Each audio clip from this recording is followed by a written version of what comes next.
Boston College. He did it. He did it. Flutie did it. I want to go higher. Batted up. Oh, God. Stokely down the side. Hey guys, what's going on? Extra point number 5? Question mark? Whatever. I'm pretty sure 5. Extra point number 5. Light news week. I'm Justin. I'm here with Thomas. We do this every week except last week. Yeah, we had some. It was me. Because data caps are stupid. No, it wasn't you. It wasn't your fault. It's because it was No, I don't have AT&T. It was you versus Xfinity. fault. That's AT&T. You versus AT&T. Oh no, yeah, Xfinity. It was Xfinity's fault. Xfinity. Those people. Fuck them. Yeah. So Unless they want to sponsor our show. Yeah. They throttled my internet, and we do this, as most people do now, virtually. And so I'm very reliant on having good internet connection with Thomas, so you can see him clearly, and so that I can hear him and we can talk. And I didn't have it last week, and we improved that, and I had to pay a little bit more money, and now we have that improved, and now we're good again. So now we're gonna do another show. We missed, I guess, some like funny news, but there wasn't really. News has been light, and it's light coming into this. Really, the biggest thing is how fucking juiced I am, because every single day we have had 4 games of playoff basketball since Monday.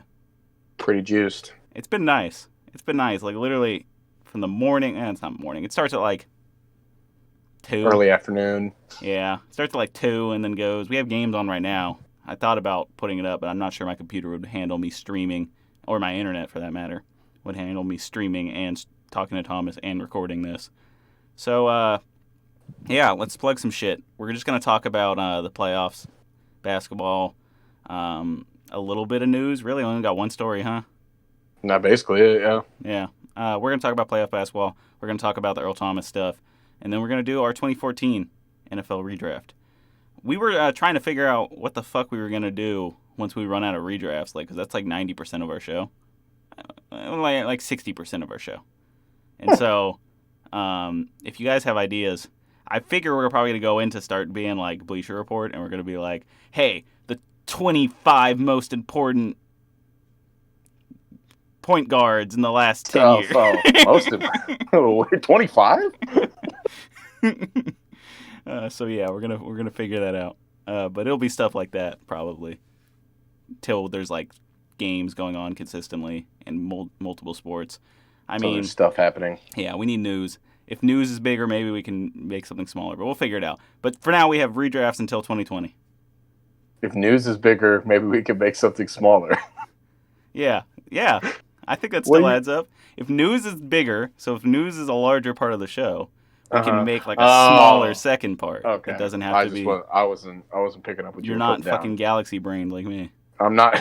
You don't Sure. think. You don't think in 4 dimensions. You're not playing 4D chess. Okay.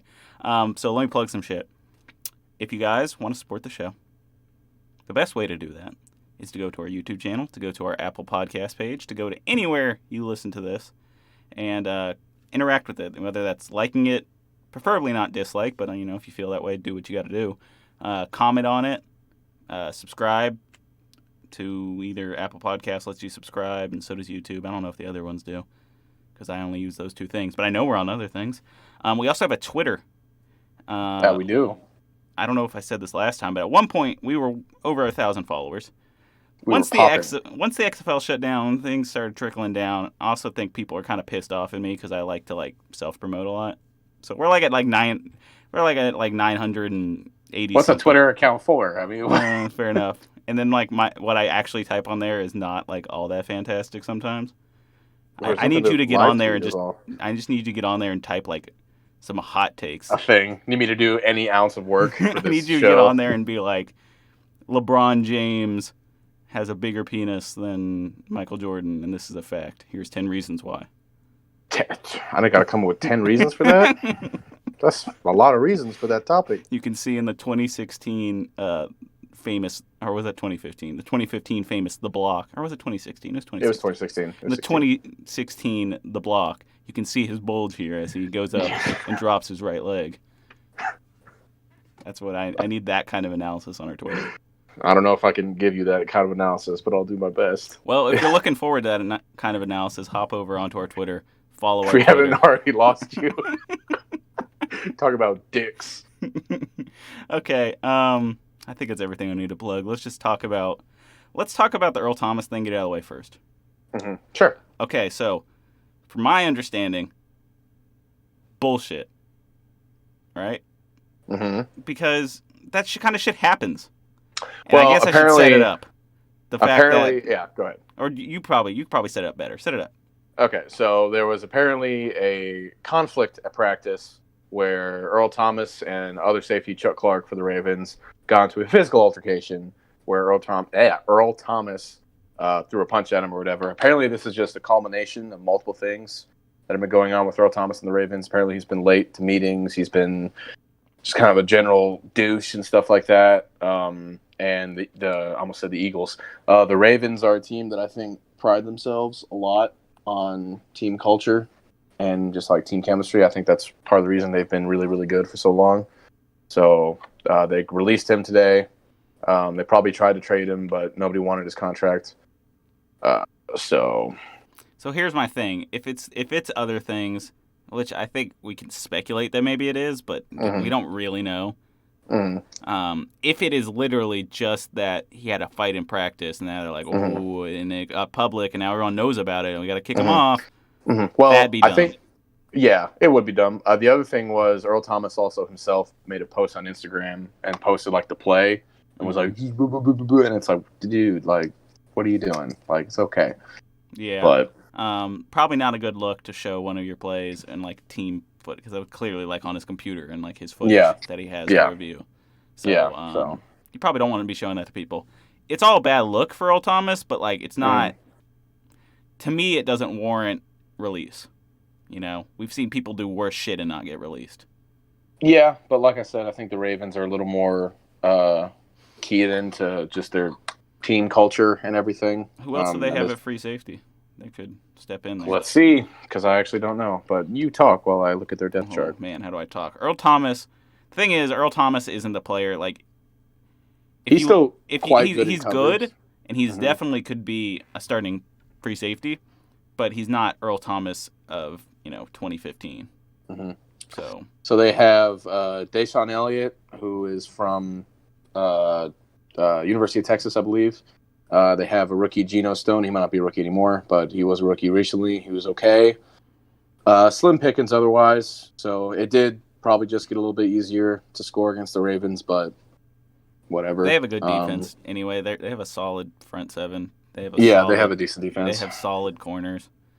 I tried to watch that play, and I'm a little confused because I don't know which one. So, I think the one that slams his helmet on the ground is Earl Thomas.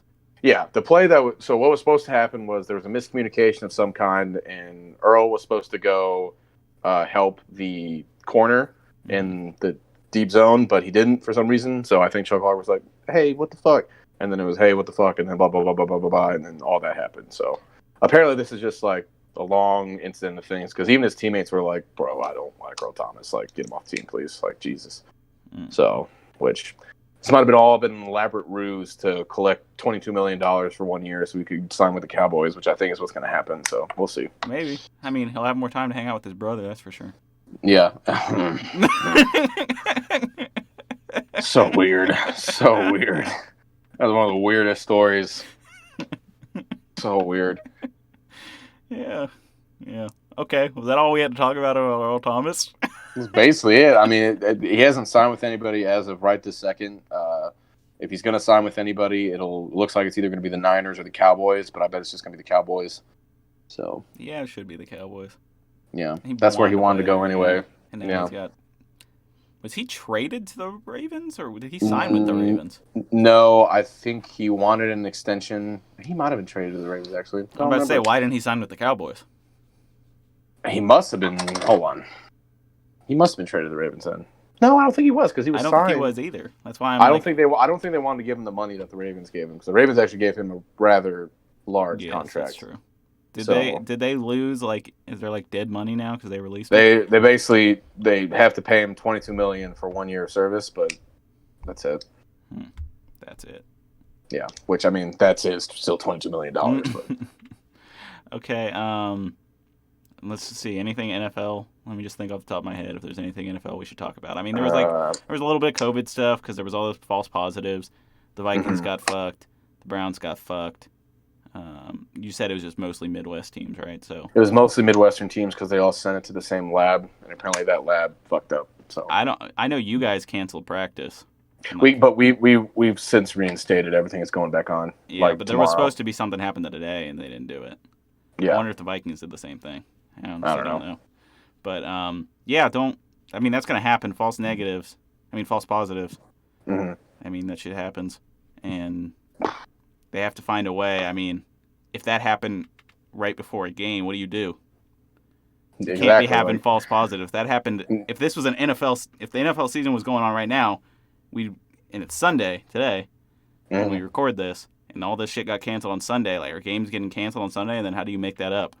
And then you learn, probably don't. It was, you have to. I mean, you probably can't. I guess this is maybe a larger point we need to talk about. Yeah. What do you do? Are you in favor of makeups, or is it just forfeit? If you can't play, it's just forfeit. I think it has to be forfeit because the NFL is not like, I mean, it's not like it's baseball where there's going to be 60 games on a shortened season. Like you have only X amount of games, and if you can't play, then it's because of a false positive or whatever. Maybe you give up a bye week, but I don't know how that works. Yeah, it'd be a logistical nightmare to move. It's already a logistical nightmare to schedule a football season. So yeah, you probably just call it forfeits, and that's probably the most effective way. You don't want, not that I think people have integrity enough not to do this, but if you were really a fucking bitch, you would go, oh, our team fucking sucks. We're not beating the Patriots this week. We all have COVID. That's crazy. We can't play. Well, I think isn't it. I don't know if that'd be beneficial because then don't the infected players have to stop for 2 weeks? Yeah, fair enough. I don't know. You just say it's like your head coach or something. I don't know. Or like your special teams coach, and you just need to. Yeah, that'd be not a good move. All right, let's talk about playoff basketball because that's fun. Let's talk about playoff basketball because that's really all else we have to talk about. Yeah, until we get to our redraft. Okay, so how I want to do this a little bit different this week. Okay. Rather than just, we're also probably gonna go into some of the games because I only have so many hot takes to give you, and these aren't the hottest of takes, but I've given 4. I've given 4 overreaction / what was the other thing I had? There was a word that was both. It was both things. It was overreactions and I can't look at my phone. I can't either. It's used as my recording. Okay, well, they're overreactions to what I've seen, and they're probably stupid. So I'm just gonna lay a phrase out for you, and then you're gonna tell me if I'm stupid or not. All right. All right. First one. Luka Doncic will win multiple MVPs. That's not stupid. That's a perfectly good take. Now let me take it one step farther. Okay. Luka Doncic will win multiple Finals MVPs. I mean, the Mavs have to get better, but that's not out of this world. Okay, so I know they're losing to the Clippers at this point. I mean, the team around him is just not good enough. And he actually had a bad game the last game. Now, granted, he was hurt he got hurt. Yeah. So, but in those first 2, I mean, the things he's done so far, was he the third youngest player to get a triple-double in the playoffs or some shit something like that? There was one that he broke a record where he was the first player to do blah, blah, blah, and that happens every year with young guys. But, I mean, even on that first day of playoffs, it was the first time in NBA history that 4 players under 25 scored more than 30 points or something like that. Like, there's all these things that get created, and so sometimes you have to look through that because, like, you could almost find something in every game that you're like, this is the first time a player under 26 in 3 months has had, whatever, like had 10 assists and 9 rebounds, but one of those rebounds doesn't count. That's the first time this has happened. The first time this has happened. It's crazy. So you got to look through some of that, but Lucas has been getting a lot of those lately. His ability as a passer and his size. I mean, he's 6'8", right? So 6'8", 6'9". Something like that. So he plays point guard. Correct. And I think that's a thing now. He's 6'7", by the way. 6'7". Okay. Yes. So those big point guards, LaMelo Ball is going to be a 6'8" point guard, but he's not the same kind of size. Like, there's something different about being a tall point guard and being like a thick point guard that lets you already have an advantage being over 6'5" at the point guard position on defense. When you add in the size, if you can still be a playmaker, his shot needs work. He's not like the most consistent outside scorer. Inside, he's fantastic, I think. But just the things he has, it's almost LeBron-like in a way. Just in the traits he has, but he doesn't play like LeBron. He plays like James Harden. Yeah. And which is crazy because the biggest Luka Doncic fans I know are huge James Harden haters, but yeah. Anyways, not me. I'm a big Luka Doncic fan. I also am I a James Harden hater? No. Do I think James Harden's the best scorer ever? No. Probably. He's in the debate. He's in the debate. I think it's Kevin Durant, but yeah. Yeah. I mean, that's fair. James Harden's a fair take too. I mean, he's up there. He's one of the best offensive players ever had. I think the problem comes on his defense. But Luka has a higher ceiling, I think, than James Harden has, just because he has the defense.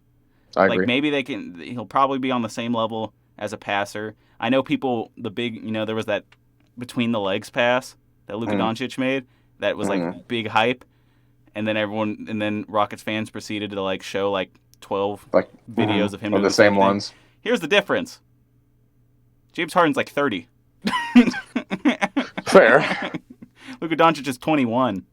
That's correct. So when you're making plays that are just as good as, you look in this playoff, he's going against two of the best wings in the NBA. He's going against Paul George, and he's going against Kawhi Leonard. And he matches up on those people because he's a point guard, but he's kind of a wing at the same time. He's a wing. It's hard. It's hard to say, yeah. but he plays defense on those guys. And those guys play defense on him. He matches up well against them. These are some of the Kawhi Leonard. Weirdly, I don't know, where does Kawhi Leonard rank all time? That's a whole debate. All time? That's a whole nother debate. Yeah, because that's hard to do. Because if you look at him statistically, he's like nowhere near anyone.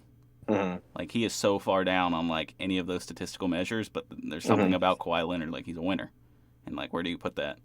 He's got the grit. So I don't know. That's a whole nother conversation that we'd have to save for another episode. But yeah, Paul George, Kawhi Leonard are two of the top 15. Kawhi is probably a top 5, but Paul George probably in the top 15 somewhere. Correct. And Luka matches up favorably against both of those guys. So, the prospects that he could win multiple MVPs, which was my semi-hot take. And I think you're underrating my MVP comment there, because that would mean he's the best player in the league for multiple years. That's not what MVP means anymore. MVP means basically it's a little bit of a stat stuffer award, but it's also... who was the best player in the league this year? LeBron James. You don't think it was Giannis? The best player, though, what does that mean? You know what I mean? Because the best player in the NBA is LeBron James. That's just what it is. That's what I mean. The award doesn't mean that anymore. But anyway, it's between those two guys, right? Sure. Yeah. Okay. You could arguably say Harden. And the MVP is between those two guys. Whether that's right or not, that's correct. But I'm just saying, if I think it'd be Giannis and LeBron are the two best players in the league currently this season. Put Harden over Giannis. Oh, I don't know if I agree with that, but I also don't like Giannis, so that's. I'm not a big fan of Giannis either, but he has the production, and he's a freak on defense and offense. Genetic freak. I didn't say genetic freak. I just said he's a freak. But he's a genetic freak. He is a genetic freak.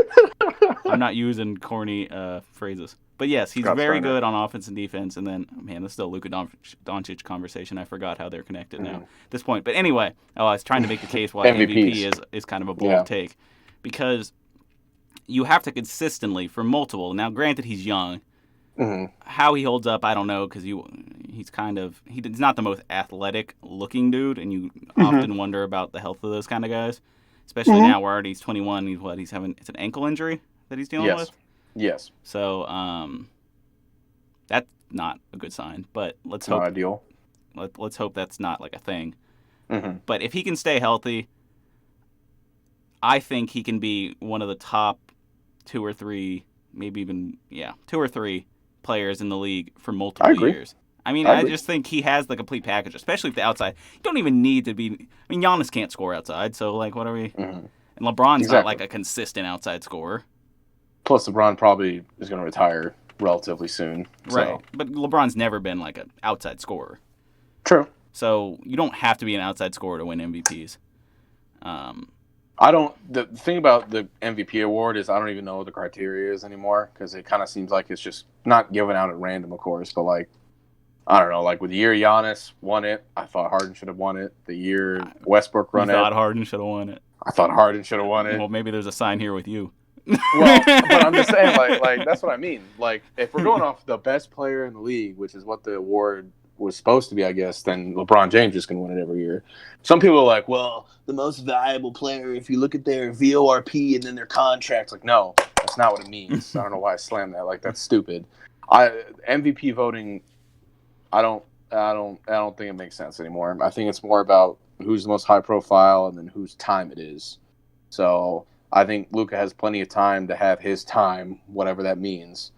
So Now, if we were to have a best list of best players, so you'd put LeBron at number 1 currently, yes, and then you'd put Harden second. yeah. Well, I mean Kevin Durant, but he's not Fair. playing. So Fair. if you have to take that year off, then I guess you could say not Kevin Durant, but So Kevin Durant be 2. I guess the way I have to look at this then when I'm making this Luka will win MVP argument multiple times is LeBron's retiring in 2 years. Probably 2, 3. Maybe. But you have to, like, Westbrook won 2 years ago. Is he in your top 5? No.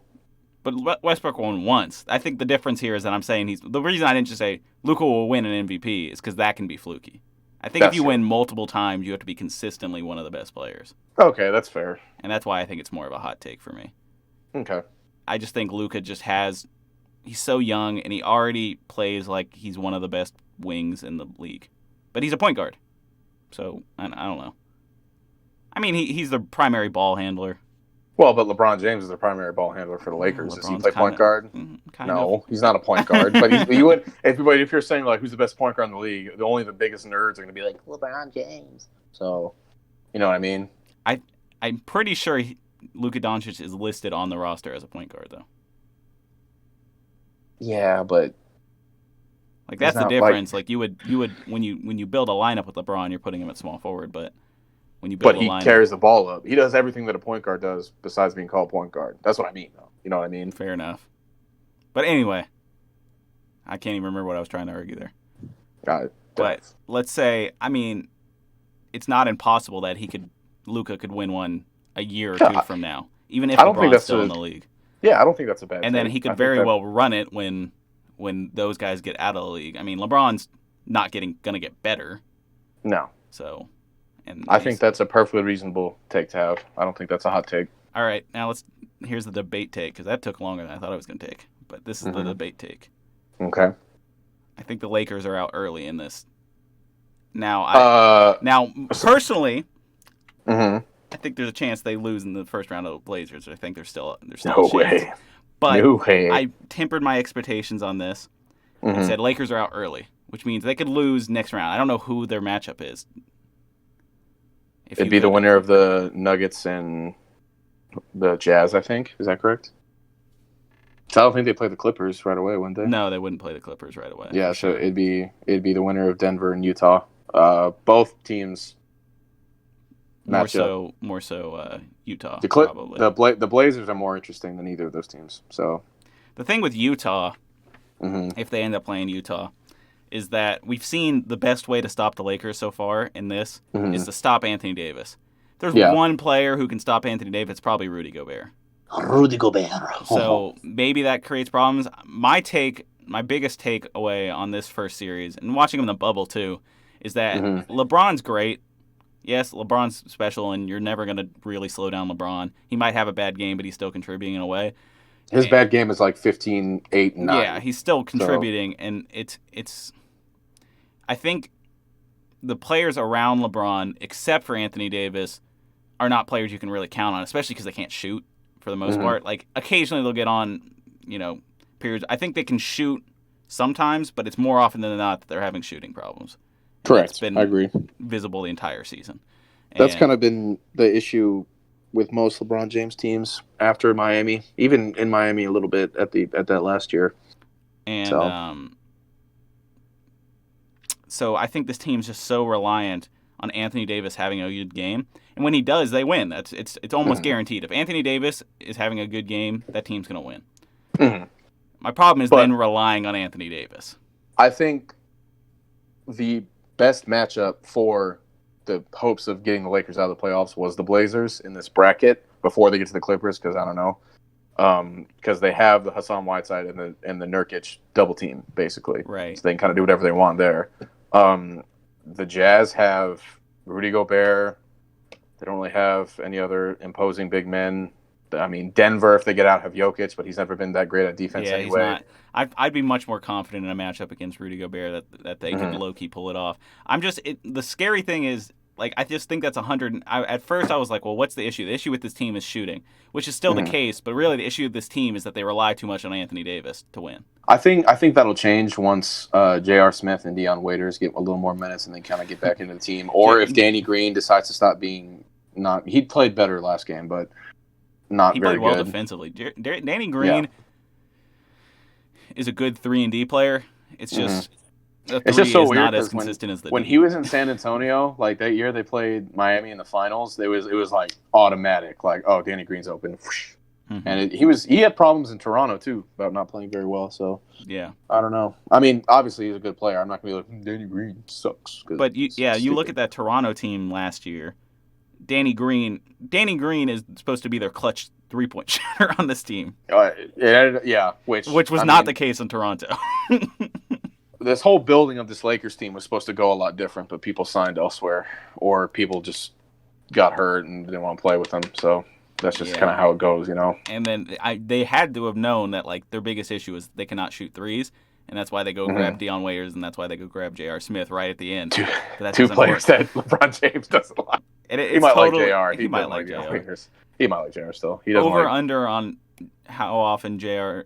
is stoned during games at this point, because here's the thing. Under. They don't test in the bubble. Way under. I saw him the other day in a game, and I was like, boy, that dude's eyes are red as fuck. I think his face is just. I think that's just his face. Like, he just has got the. I mean, he's likely not. I mean, he's probably not stoned by the end of the game. Maybe. You know, I guess I don't know. But people saying like making the JR like the Henny jokes, or it's like making a hairline joke about LeBron now. It's just like, okay, like ha ha ha ha. You know what I mean? So I also love J.R. Smith. So I'm sure you do. I actually don't have a problem with J.R. Smith. But a lot of Cavs fans hate him now because he had a brain fart in the finals, but we weren't going to win. That was kind of funny. Anyway. We weren't going to win that finals anyway, so whatever. Yeah. Okay. My next hot take. We didn't talk enough about Lakers, but I guess we'll go back to it. We're going to kind of circle back and talk about some of these matchups after I give my overreactions. All right. So this one we've talked about a little bit before, so you agree with it, is that Embiid will not be playing in the East next year.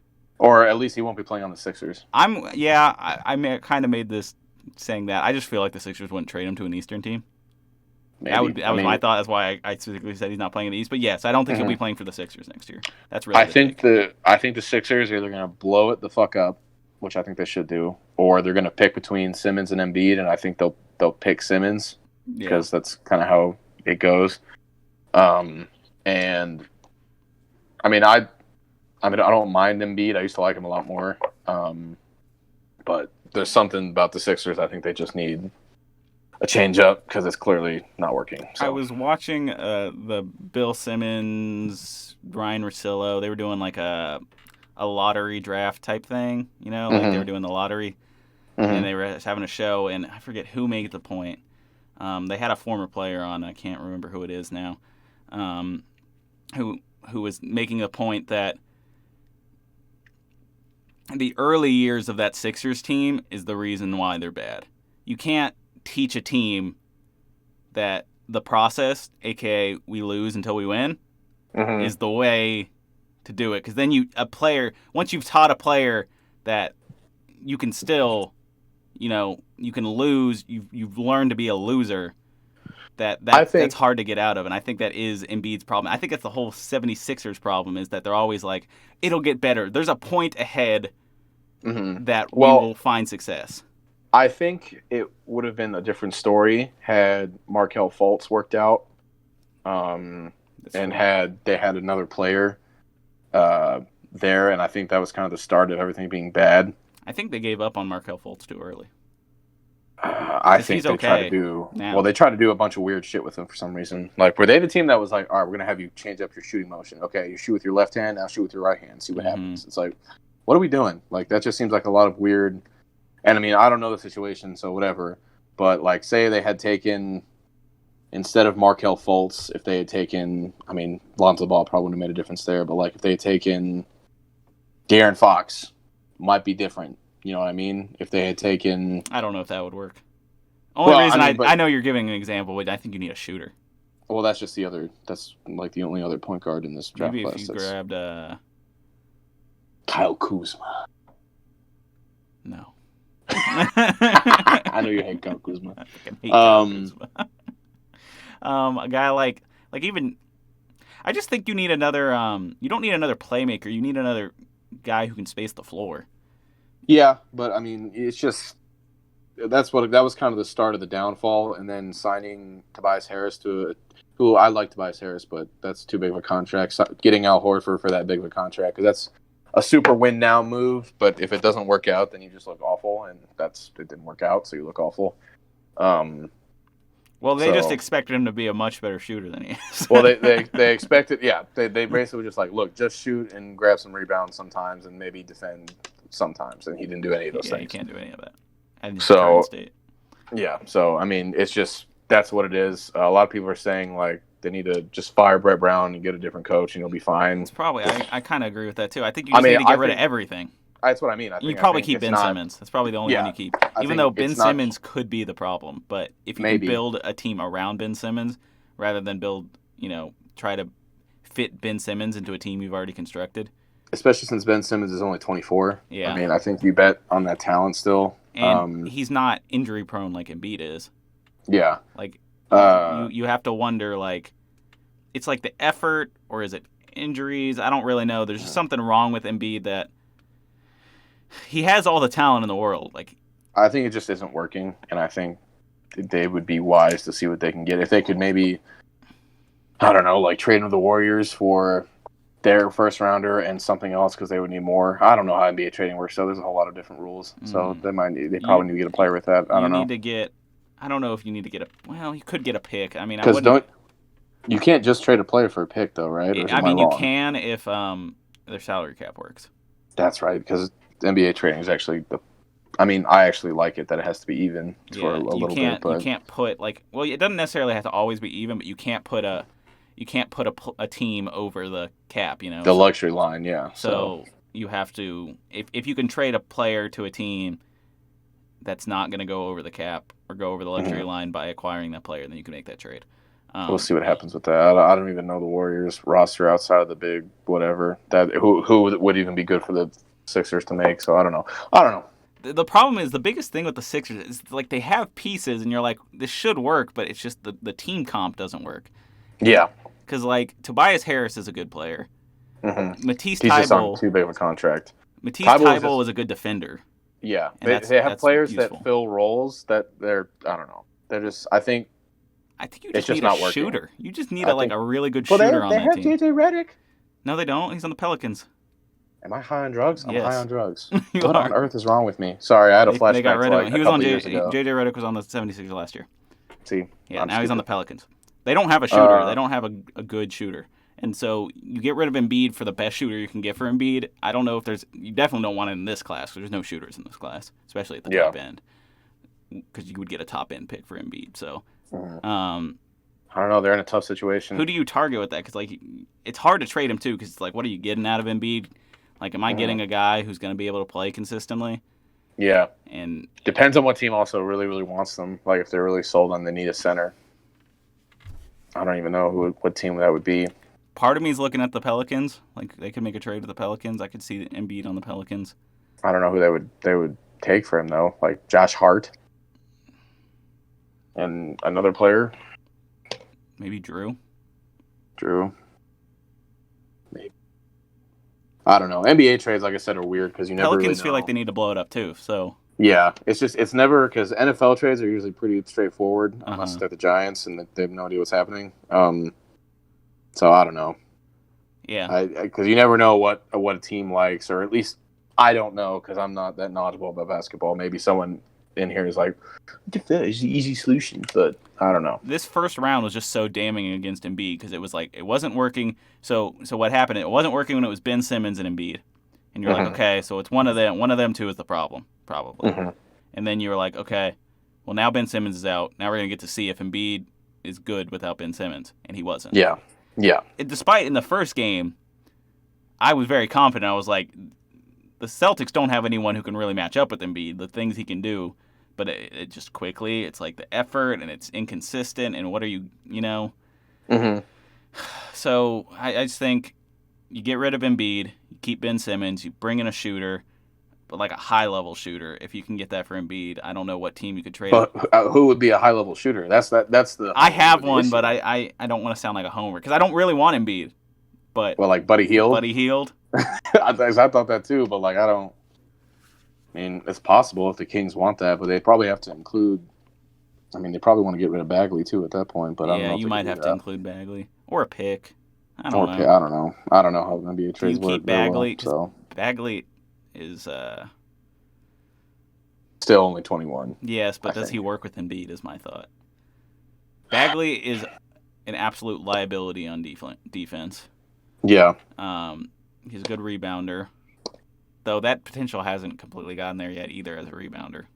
Like, he should be better than he is. He is a good rebounder. He can be a 20 and 10 guy. Like, that's his potential is like a consistent 20 and 10 guy at like the highest level.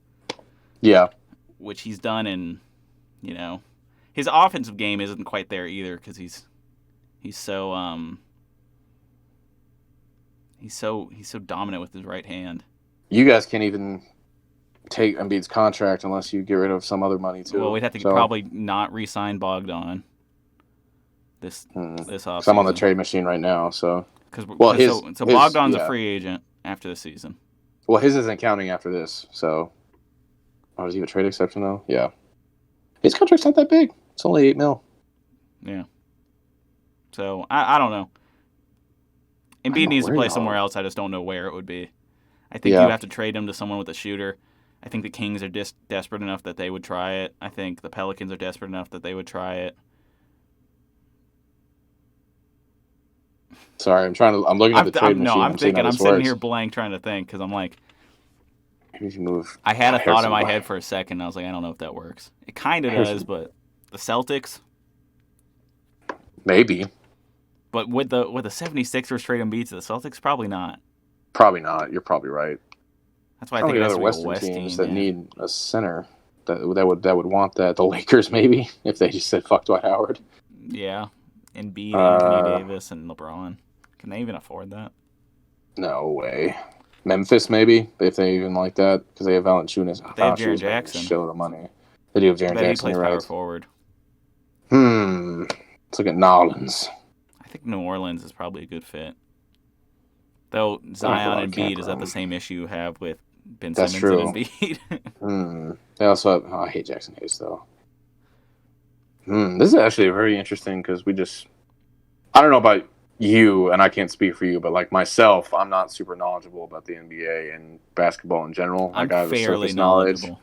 Like I'm okay, but like I can't really do anything with it. So Spurs, maybe? I don't have like a deep understanding of every player on every team, but like I got a good understanding about every team what they need. Maybe the Spurs. No, they have LaMarcus Aldridge though, but everyone's getting old on the Spurs. I don't know. It's different with basketball because there's stuff that's deeper in basketball that I just don't know about, like systems and what a coach likes and blah blah blah blah blah. So football, it's way easier because if a team plays this kind of defense, they like this kind of player, right? So it's just different. Yeah, I'm just gonna stick with it. I think Embiid's gonna be gone. I don't quite know where. I really think, like, if you're the Kings, you package Buddy Hield and you package that 12th pick. Is that enough? think that still puts you all over the tax line. If we don't re-sign Bogdan, most of our players are leaving this offseason. Okay. We have a lot of expiring contracts. Did y'all Barnes, sign Harrison Barnes to that contract? And if we trade Buddy Hield, mm-hmm. which is an $80 million, $90 million contract. That's true. Harrison Barnes is going to be on the books for a while. De'Aaron Fox still on his rookie deal, though that's going to change probably this offseason or next season. So you have to figure that out. But okay, anyway, let's move on from Embiid. Sorry, that was a long segment with a lot of pondering because I was actually interested in it. So probably the last one. Okay. Do you remember who my prediction was as my dark horse for the East? For the East? Wasn't it the hold on. Fucking fiddlesticks. I mean, you saw my you saw my take, Thomas. I just remembered our text conversation. Yeah. So, my hot take is that I have the East in this order: the Heat, the Bucks, then the Celtics, in that order. Okay. All right. I don't know if I'm gonna get a lot of shit for that because the Bucks. Where do you have the Raptors in there? Just not even in the equation. No, probably fourth, right? So. Okay. I mean, they'd be in the equation because they're going to make it to the next round. But I think the Heat, the Bucks, the Celtics. I think the Celtics are better than the Raptors. I think they have more talent. Okay. I think the Heat just working away because they have a shit ton of shooters. Yeah. They have a solid big. They have a star who's probably super underrated at this point. Like Jimmy Butler is so underrated. Yeah. Because we go, oh, Jimmy Butler's a problem. Yeah. And you're probably not wrong, but is it like really a problem? Like, I think it gets a bit overblown. Like, yeah, he couldn't come to practice because he didn't want to wear the things they assigned to him, so he couldn't go to practice. Yeah. He didn't want to wear that shit on the back of his jersey. He wanted to wear just blank. He was like, I don't want your slogans. I want it to just be blank. And they're like, no, you got to wear one of our slogans. No. Or nothing, or you're just your name. You can't have just a blank jersey. Yeah. Whatever. Whatever. Then there was the whole coffee thing, which is a weird thing. He's a bit of a weird dude, but I think that. But like, is that really a problem? So, like, no. How is that affecting your team? It's a problem to people on. If a team wants Jimmy Butler and he's available, they'll take Jimmy Butler. Yeah, they're not going to be like, I think it's all coffee. So overblown. That's how it goes, though, because people don't actually know what's going on, us included. I mean, we might have said something about Earl Thomas that was just incorrect. Yeah. You know what I mean? I tempered my expectations on that one. Yeah, well, we don't know, like, what's going on. Like, you're not there. People always have these takes and stuff where they're like, we can just hear what, like, a reporter thinks he heard from one of the players. Like, and most of the times we're like, he's a locker room cancer. Really not. He's probably just said, like, told the guy to fuck off. I mean, I listened to J.J. Redick's podcast, and he had Jimmy Butler on, and they were talking about his time on the 76ers.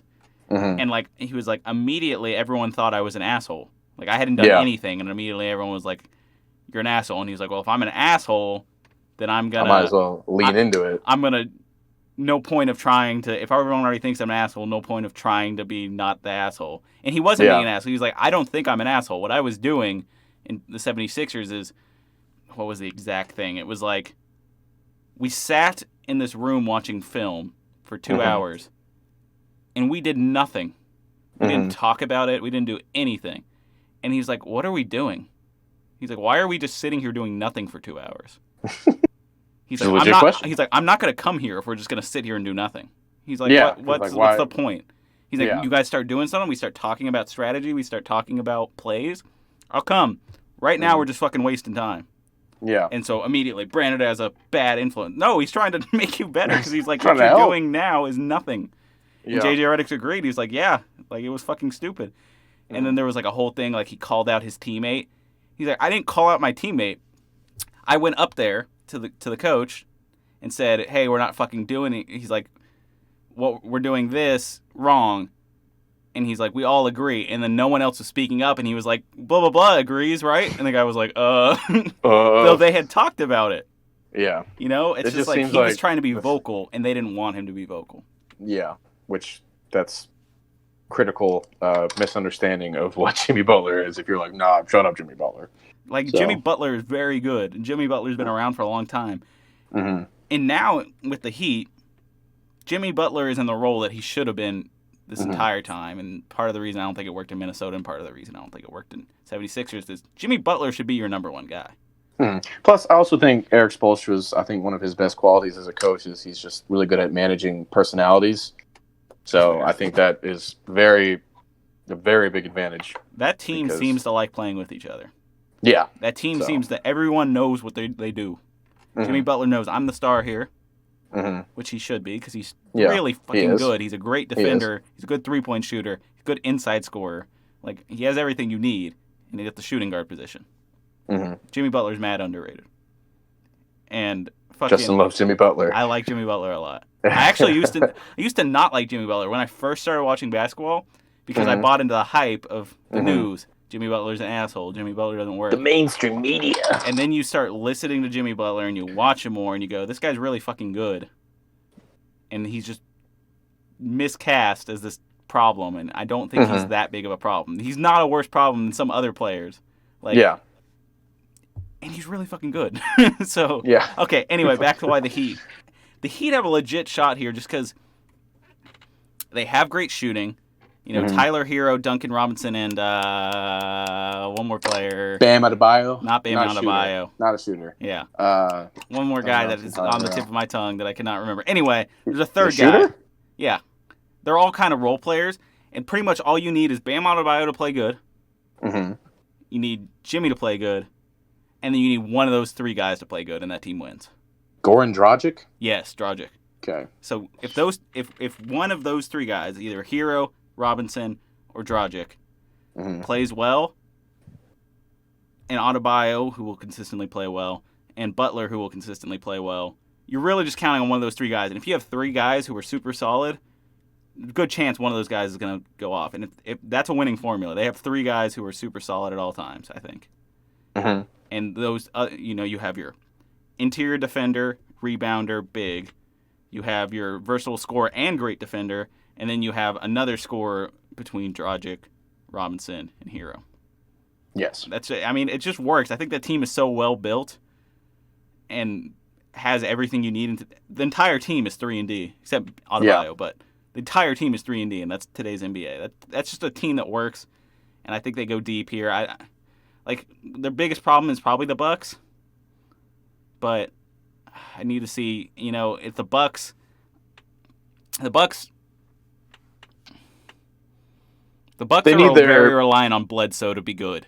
And if he's not, they have problems. Middleton, you hope will be good at most times, and even though he's kind of not. Middleton usually is pretty that's what I'm good, saying. So. For the most part, you don't have to worry about it, even though in this series, but they're playing the Magic, so it doesn't really matter. Yeah. But further on down the line, if Middleton's not playing good, this team has no chance. But they're counting on Bledsoe so much that you go, oh, well, if he's not on defensively, you just need him to be a good defender. Like anything else is kind of. Like, you'd like him to score a little bit, like, as long as he's okay on the offensive end. But as long as he's defending well, he'll probably be matched up. Because I don't think you put Chris Middleton on Jimmy Butler. No, I don't think you would either. So, you probably have Bledsoe on Butler, and then it's, I don't know. I don't know. I'm curious. I want to see a Bam versus Giannis matchup. How does the bracket look? Is this even possible that we would see the Bucks and the Heat in the very final round? Let's see. So Heat are probably going to beat the Pacers. I don't know if it NBA playoff bracket because the Pacers also just geez. Yeah. That's a tough team. That team's probably okay. Nope. Yeah, bracket, they're going to meet. So they're meeting next round. Next round. Okay. Next round is going to be Heat and the Buck. That's going to be a fun game. I hope the Heat win because I don't like Giannis. So I would say we see the Celtics. Probably the Celtics and the Heat in the finals. It's like the Bucks have a higher ceiling than the Heat. I just think the Heat can consistently. They just have enough players who are capable of filling their role consistently. I agree that they can go deep here. The funny thing is I'm not a big Heat guy.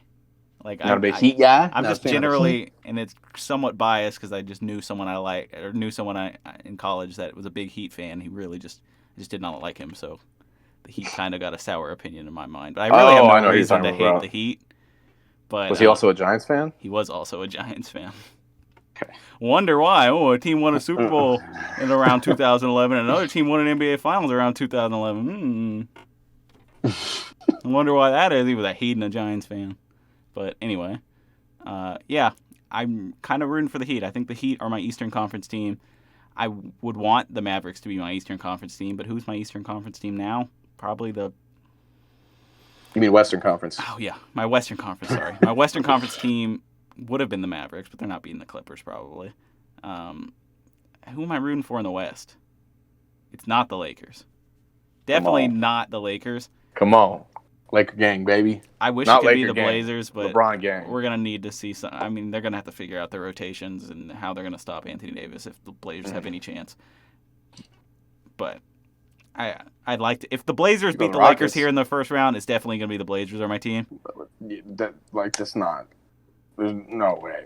I mean, it's not impossible. It's not impossible. You're right, but it's highly unlikely because Damian Lillard has to go stupid every game for them to win. And I mean, that first game, what did Damian Lillard have? Like 50 in the first game. He had 50. I'm pretty sure. Because it was a relatively not great shooting night for the Blazers that first night. I think they were like 38%. Let's see. Pretty sure he had close to 50, unless I'm just not thinking. Because he didn't score a point for the 2 quarters and a half. I just find it hard to believe he had 50. Field goal percentage. Hold on. It was from the second quarter, 2 minutes. He didn't score again until like the fourth quarter, 5 minutes left. Excuse me. He had 34. Yeah. So McCollum had like 27 or something like that, right? That's true. But he also, never mind, they're actually pretty comparable. That's what I'm saying. I think the key is not how good the Blazers can play. Mm-hmm. The Blazers are one of the best offensive teams. The key is the Blazers are one of the worst defensive teams. That's true. And so if you can figure out how to use your bigs in a way, losing Zach Collins sucks. But if you can figure out how to use your bigs in a way to stop Anthony Davis, you have a very good shot of winning that game. This is also, though, this is very similar to basically every LeBron James-led team. But it's hard to you can't just baselessly compare every team LeBron's on to another team. Okay, fine. This has been, even the Cavs series when they were good, they always had a hiccup game or a hiccup stretch of games and then just complete, for the rest. I think. Because they figured it out. So I really don't think the Blazers pose much of an issue at all. I think relying on Anthony Davis is a problem. Because he's never shown he can lead a playoff team. He's had chances and he's never been able to do it. But that's the Pelicans, though. He didn't really have much help. You know what I mean? Yeah, but he has LeBron, but outside of that, that's a pretty good thing to have. Sure. Yes. Outside of that, no. But that's like saying LeBron James didn't have anybody on his team besides Kyrie Irving, Kevin Love. You know what I mean? So it's just you can't really say that is all. Oh, the Lakers. Oh, I'm sorry. The Lakers play the winner of the Rockets and the Thunder. Yes, so that will be interesting. That has actually kind of hurt my. Because the Rockets are probably going to make it. I don't think the Rockets can beat the Lakers, so that might be a problem. So maybe my hot take is no longer working.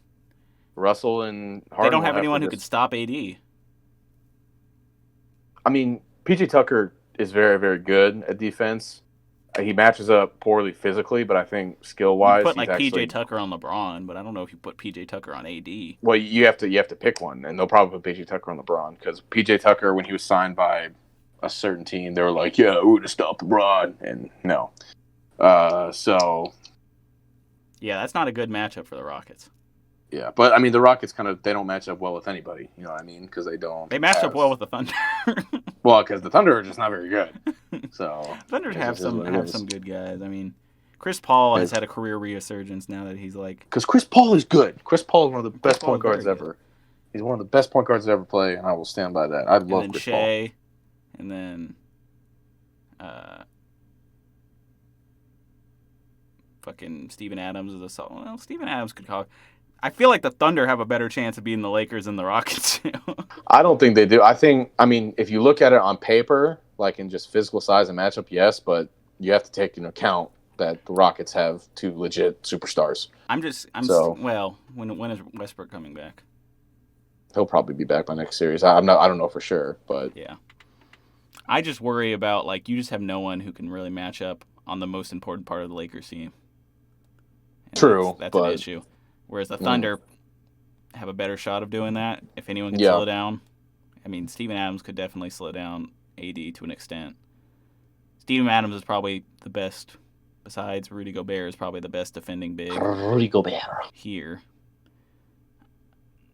Yeah, I don't know. If it ends up being the Rockets, the Rockets and the Lakers Shawn in the Michaels. next series, then my hot take is out of the window because I don't think the Rockets can beat the Lakers. I don't know if can the Clippers beat the Lakers?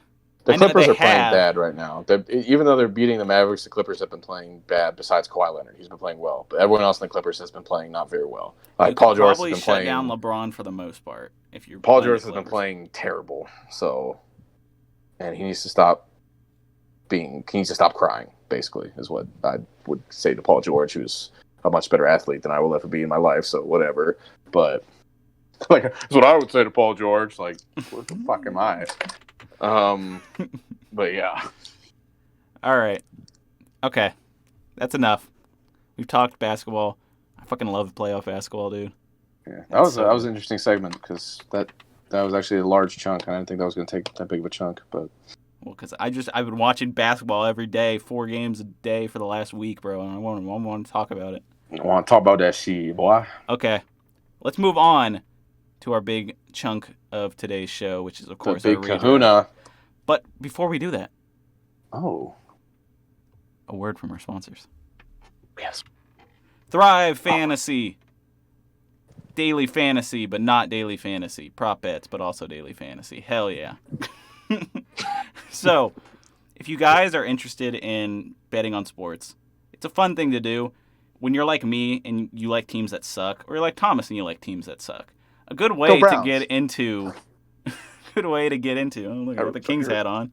I really hurt to spin my hat around like that. So, ow. If you want to stay engaged in the games, a great way to do it. I think sports are always better when you have something to root for. I mean, Just always. It's always. hard. Like, some people watch basketball or watch football and Just they're 'cause like, I'm they just like it, watching it you're for saying. the game. because they It's like a basketball. lot better when you have when something you're to root behind for. something, when you're supporting it, when you want something to happen. Now, what's been Where doing the that for result me matters. in the playoffs is my hatred of the Lakers. Interesting. So that makes that series against But what if Portland. it wasn't hatred? What if it was money? You know where you can get some money? Where is that? The Thrive Fantasy app. Do you guys like playing fantasy sports, but you don't like having to add $3,000 players like Auden Tate? I don't know why Auden Tate's the player. I keep grabbing. Tate I grabbed him last week too because he had for like one big. $3,000. Well, yeah, I think he's like a $3,000 player. Or okay, do you want to have a fucking Danny Green in your lineup? No. You want to guess if LeBron's gonna score 20 points tonight or not? Okay.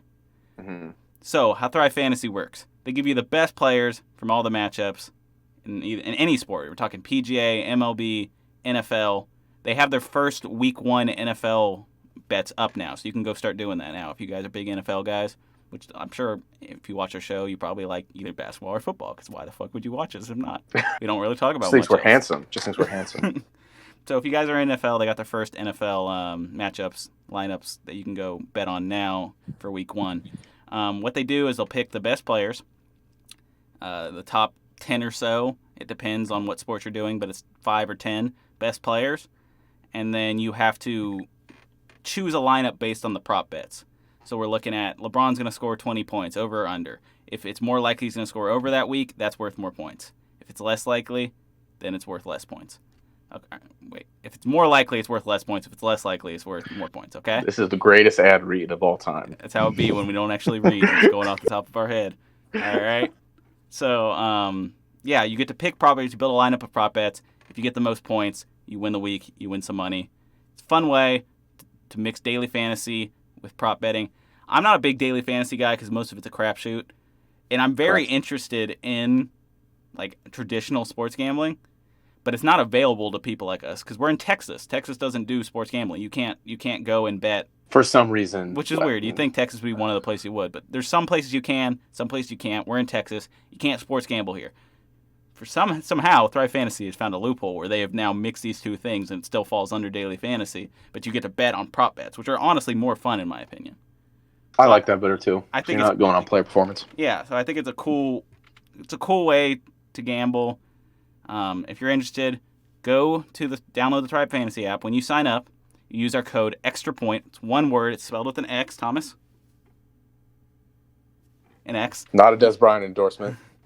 Like it is here, right? But it's one word. Shit. You put that in when you sign up. You get $20 on your first deposit of $20 or more. And you support the show. $20. So if you like the show and you want to support us, it's really, you're not losing anything if you're already doing that kind of thing. I know I sign up for a lot of shit just because I'm like, oh, I get bonus shit. Like, oh, I get a free month trial or I get like free $10. Like, I'll do that once, then I'll never use it again. Keep using it. But, if you want to get a quick like $40 to gamble with, and you've only spent 20, you're doubling your money. Gamble, maybe you'll make fucking thousands of dollars. Who knows? I don't know how good you are at gambling. I don't make thousands of dollars, but some people do. So go sign up, Thrive Fantasy app. Use code XTRAPOINT, one word when you sign up. Help the show out. Help yourself out. Win some money. I'll see y'all over there. All right, let's move on. One thing. Yes. Who do you think Auden Tate is? He's a wide receiver. Yeah. Yeah, on the Dolphins. No, is he on on the Dolphins? He's on the Bengals. Bengals. He's on one of those bad teams. Yes, I know. Okay. Yeah, he's a $3,000 player. Is that? I guess $3,000 is cheap. It's not much. You get like $20,000 to spend on your lineup. That's what fucked me up. Yeah. You get $20,000 to spend on your lineup, and like the lower tier ones are worth like very little money. Okay. And so Auden Tate will be like a lower tier one, but there's like I thought 3,000 was a lot, so I thought you were getting mixed up with somebody else. No. That was the point, is that you have to grab these like crappy players to build your lineup with, and then you don't grab them. You grab like Tyler Boyd that week instead, and then Auden Tate scores like 40 points at fantasy, and you're like, well, fuck me. Well, fuck me. That's why I don't like daily fantasy. But this, Thrive Fantasy. But Thrive Fantasy. All right, let's move on. That was our ad read for him. Okay, so we're doing our draft of the 2014 NFL draft. We're going to redraft this shit. This was an interesting class. Is it me? When does it start becoming QB heaven? Because that comes here soon. It's pretty soon. I haven't looked at next year, but probably next year. Soon. I meant to wear my Teddy Bridgewater jersey. But you fool! I'm now wearing a Dragon Ball Z shirt. Dragon Ball Z shirt. What are you wearing next time? Yeah. Well, no, it wouldn't make sense because Teddy Bridgewater was in this class. That was the point, Thomas. Potato, tomato, whatever. All right. So we got a coin. How we decide who's going first in this draft is we flip a coin. What year we got? So we don't actually have a traditional coin today. I had to spend the coin I was going to use. So we have a Texas Tech commemorative. It's supposed to be like a golf marker. Like you put this down where your golf ball lands. Does it have a head and a circular? Tail? Yeah. Well, it has a black side and a white side. Okay. So, as always, call it in the air. Guns up. I want the T. You want well, they're both T. Okay. I want the more visible T. Okay, so white T. Yes. Got it. Justin's for the white. It is black. Oh, you get the first pick. I feel like I always get the first pick, but you get the first pick this week. Good, because my first pick is extremely easy. Yeah, it is. Yes, so it's extremely easy. So I'm picking for the Houston Texans 2014 NFL Draft. Sorry, I'm just making sure that I have it up in front of me. Originally here, they would pick Jadeveon Clowney, which at the time was like a no-brainer pick. So I don't want to say that was necessarily the wrong pick, but why get Jadeveon Clowney when you can get one Aaron Donald, defensive lineman? He can play end or tackle out of Pitt. Arguably one of the best to ever play at this point. I love Aaron Donald. I think he's cool. I think he's great. He's a cool guy. Really not a lot much to say. If you know football or you watch football, you know who Aaron Donald is. He's a ridiculous pass rusher, can play tackle, can play end, probably better suited for the end just because of his size, but he can play either or. Really good. Hall of Fame lock. I mean, you're a Hall of Fame lock once you've got 2 Defensive Player of the Years and 5 consecutive first-team All-Pro selections. Like, you're just... he should be first ballot. I don't know if he will because NFL Hall of Fame voters are weird sometimes, but one of the better D tackles to ever play. Aaron Donald goes to the Houston Texans here. Easy pick. Yeah. Incredibly strong, incredibly productive.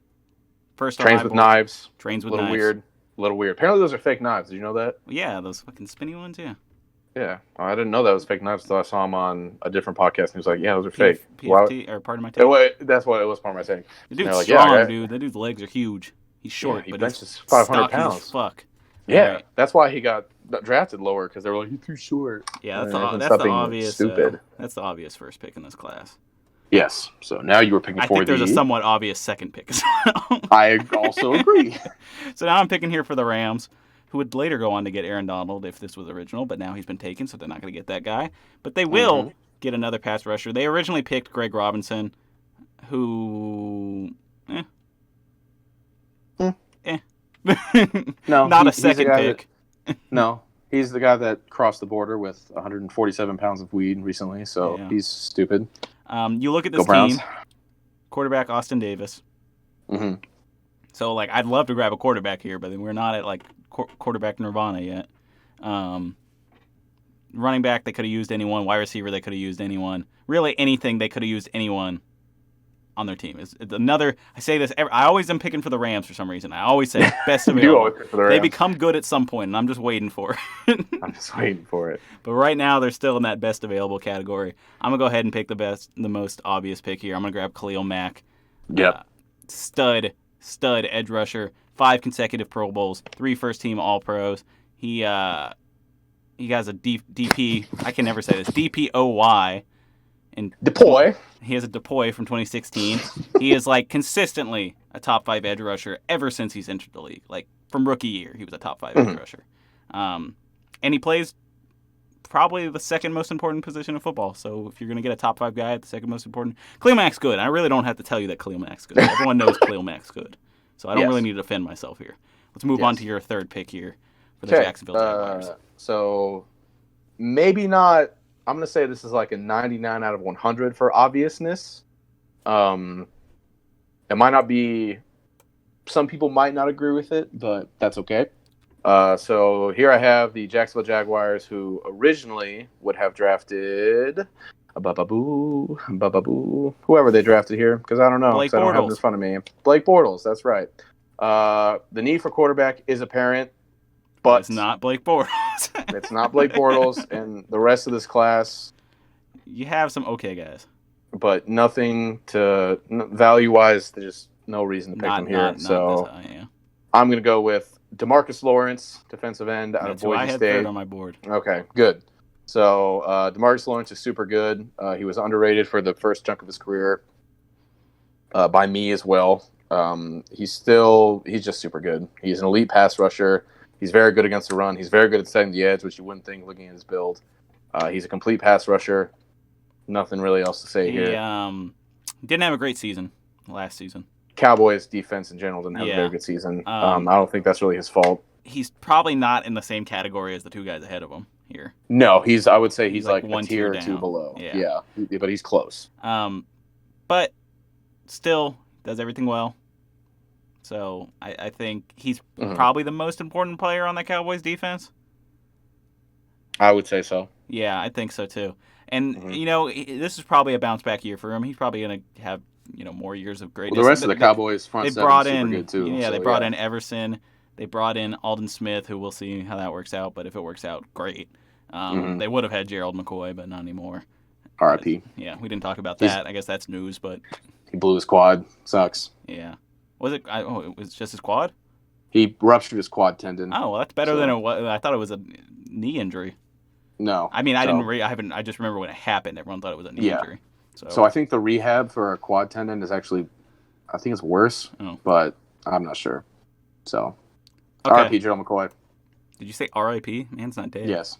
Right. His career might be. He might not come back. That's true. He's towards the end of his career anyway, so that might be it. Yeah. All right. I'm going to pick here number 4. Mm-hmm.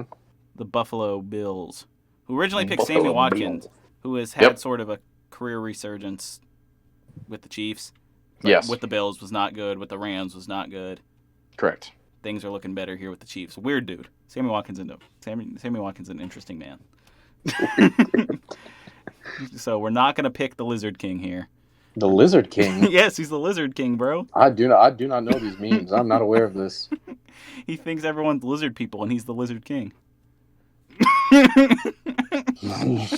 Totally. Did you, No you idea. miss all that? You missed No that? idea. Yeah, Totally he, no he idea. thinks the world is led by lizard people, and he is also a lizard person. He's the lizard king.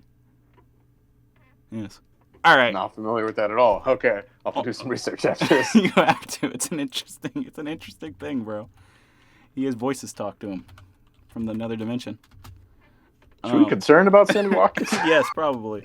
Buffalo Bills 2014 roster. I already know what they don't need. The pick is. Yeah, but I'm just gonna go ahead and look at this roster real quick, just for. Okay.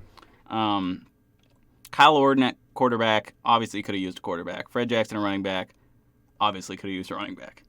Mm-hmm. Sammy Watkins, they got in this draft. Robert Woods, who turned out to be pretty good second guy, and they probably should have kept him, but they didn't. This is a team that really needed a lot. They had one D tackle. I mean, they ran that 3-4. They only had a nose tackle anyway, and it was Marcel Darius. He's good. Mario Williams was aging. Jerry Hughes is pretty good too. So they probably don't need edge rushers. Mm-hmm. And they probably could use an upgrade anywhere else. Maybe they were probably pretty set at cornerback. They at least had Stephon Gilmore at this time. They could use another one. So I'm gonna go ahead and grab for them a guy I like a lot, Zach Martin. Okay, that's fine. That wasn't my pick, but that's fine. Super solid guard. Probably the best guard. I think he's widely considered the best guard in the league at this point. Obviously, Quentin Nelson's starting to come up, and that's probably going to change guard at some point. Change the guard of guards. Guard. He's played in 94 of the 96 games he could have played in since he joined the Cowboys. He's been named to a Pro Bowl in each of his 6 seasons in the NFL. He's a four-time first-team All-Pro football player. And, yeah, widely considered the best guard. I don't think there's... he's just one of the top. Guard's not the most important position, but Zach Martin, when you can get if I can get Quentin Nelson right now, I'd want to grab Quentin Nelson. So yes, I would trade a lot for Quentin Nelson on my team.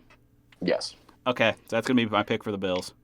And you're up here with the Oakland Raiders at 5, who originally picked Khalil Mack. Yes, the original did pick Khalil Mack. So looking at this roster, can we time out real quick? Why the fuck was Khalil Mack the 5th pick here? Because he went to Buffalo? Like the fuck? Because he went to Buffalo. That's so stupid. That's what happens. Small school prospects always get overlooked for the most part. I remember when I was doing this unless last you play quarterback. Unless you play quarterback. Because everyone knew fucking Khalil Mack was a beast, too, even though he went to Buffalo. Mm. Everyone knew when he came out he was going to be a beast. That's how it goes. Bills and the Jaguars and the Rams are dumb. Plus, a lot of teams will draft for need instead. Yeah. Especially when they're that high. So we don't do that on this draft. We draft the best player and we say fuck if you're going to win the Super Bowl this year or not. Sometimes. So you go 2 directions with this Raiders team. Looking at their roster, they had an aging Justin Tuck at defensive end. Their D-line otherwise wasn't really that impressive. Wide receiver-wise, they were also pretty barren. Andre Holmes and James Jones. God, you could really go a lot of places. I'm actually stuck between 2 players here. The problem is the player I think is obvious here is one of the positions they probably don't need. Okay. I'm actually not 100% certain about who you're talking about. Yeah, that's fine. Stay confused. I'm winning this draft. Stay confused. Okay. It's not a competition, damn it. It's a competition, damn it, Thomas. Okay. Well, I'm going to go ahead and I'm going to pick Mike Evans here. Okay, that was the guy I was talking about. I think they didn't really need a wide receiver, if I remember correctly. Let me... Actually, no, JK. Yeah, they need a wide receiver. Yeah, because they didn't have Amari Cooper at this point. Yeah. So I was between Mike Evans and another player. I think I'm going to go Mike Evans. He's a very good wide receiver. I think he's a top 5 wide receiver. He's super good, arguably top 3 if you have certain opinions. But again, the top half of this draft, you don't really have to defend yourself. It's really good players. The only knock against Mike Evans is not even a knock. It's just that he hasn't had a good quarterback. So it's like, and even without a good quarterback, dude, like, let me see. He's an elite physical presence. He literally has offensive line arms because they're like 36-inch arms. That's offensive lineman arms. That's stupid for a receiver to have. He's one of only 3 players to start their career with 5 consecutive 1,000-yard seasons. Yeah, Him, Mike Evans is AJ super Green, good. and Randy Moss. If you're a fantasy man, I would draft Mike Evans because Bruce Arians likes him a vertical offense, and Mike Evans is a perfect receiver for a vertical offense. With Jameis Winston in 2018, with Jameis Winston, yes, he set the NFL record for most receiving yards ever. So 1,524. Mike Evans is super good. Immediate impact player of that Raiders team. Don't draft Amari Cooper next year, and they can draft somebody else in that draft class. Maybe we'll discover who they draft next year if we do that year. We'll see, though. Yeah. Anyway, next pick. Okay. I kind of want to talk more about Mike Evans, but I guess there really isn't that much to talk about. Hey, Goat's he's just in super town good now, so probably only getting better. Mm-hmm. Maybe we'll get 2,000-yard receiver for the first time ever. That'd be crazy. No, they have too many weapons there. Yeah, you couldn't do that. But that'd be crazy if you got 2,000 yards somehow. Jesus Christ! But if anyone could do it, if anyone could do it, Mike Evans. Mike Evans. Okay, so now I'm picking here for the Falcons. I got confused earlier because I was looking at the Falcons instead of the Raiders when I said they didn't need a wide receiver. Mm-hmm. So that's what I meant. That's why I was like, oh, the Raiders don't need a wide receiver, but it was they don't need it at all. Yeah, I looked at the roster. I was like, they don't? Yeah, no, they definitely did. They needed everything. They needed best available. This team, they were set at QB with Matt Ryan, obviously. They had Julio Jones, Roddy White. Roddy White was older, but still, you probably don't need to address that at this point. And then everything else you could probably improve, for the most part. I mean, so then it kind of becomes best available from there. Let me think. What was the biggest issue with this team at that time? They drafted Jake Matthews, right? Correct. Now I know this player is not a left tackle, so I don't want to pick him necessarily. I do want to pick him, but he's not a left tackle, and I would take the left tackle here. I think I know who you're talking about. But the options ahead of them, are they better? Are they more important? I don't think so. I'm going to go ahead and grab Joel Bitonio. Okay. Joel Bitonio is super good. Yeah, you know a lot about him. I'm sure you could talk more about I do. him. But I love Joel Bitonio. Longest tenured Brown currently on the roster. God, that's tough. Yeah.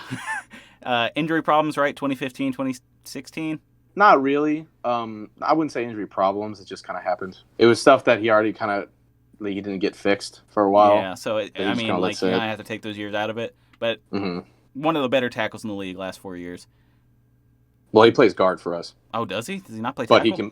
No, he plays guard, but he can play tackle. So he could play tackle and be fine. Yeah. Okay. Great run blocker. Big part of the reason Chubb was so good.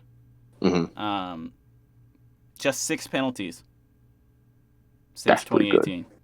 That's pretty good. Only 2.5 sacks allowed.